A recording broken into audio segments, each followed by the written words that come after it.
సింపుల్గా చేసుకునే dessert custard kunafa ఎలా చేసుకోవాలో చూపించేస్తాను. చూస్తుంటేనే టెంప్టింగ్గా ఉంది కదా. నోట్లో పెట్టుకుంటే ఈ స్వీట్ ఇట్లే జారిపోతుందండి, అంత టేస్టీగా ఉంటుంది. లేట్ చేయకుండా ప్రాసెస్లోకి అయితే వెళ్ళిపోదాము. స్టవ్ వెలిగించి కడాయి పెట్టేసి 2 టేబుల్ స్పూన్స్ నెయ్యి వేసుకొని సన్న సేమియా 2 మినిట్స్ మీడియం ఫ్లేమ్లో ఫ్రై చేసుకొని పక్కన పెట్టుకోవాలి. స్టవ్ వెలిగించి ఇంకొక కడాయి పెట్టేసి 1 కప్ పాలు వేసుకొని పాలంతా మరుగుతున్నప్పుడు ఒక 4 చీజ్ క్యూబ్స్ వేసేసుకొని అవి మెల్ట్ అయిన వరకు బాగా కలుపుకోవాలి.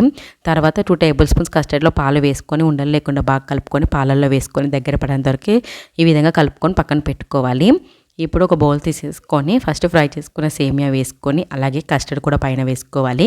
నెక్స్ట్ కూడా ఇంకొక లేయర్ కింద సన్న సేమియా వేసుకొని మళ్ళీ కస్టర్డ్ వేసుకొని మళ్ళీ సేమియా వేసుకొని పైన పిస్తాతోటి గార్నిష్ చేసుకుంటే ఎంతో టేస్టీగా ఉండే కస్టర్డ్ కునాఫా అయితే రెడీ అయిపోయిందండి. ఫ్రిడ్జ్లో పెట్టుకొని 10 నిమిషాలతో తింటే చాలా అంటే చాలా బాగుంటుంది ఈ డిజర్ట్ వచ్చేసి.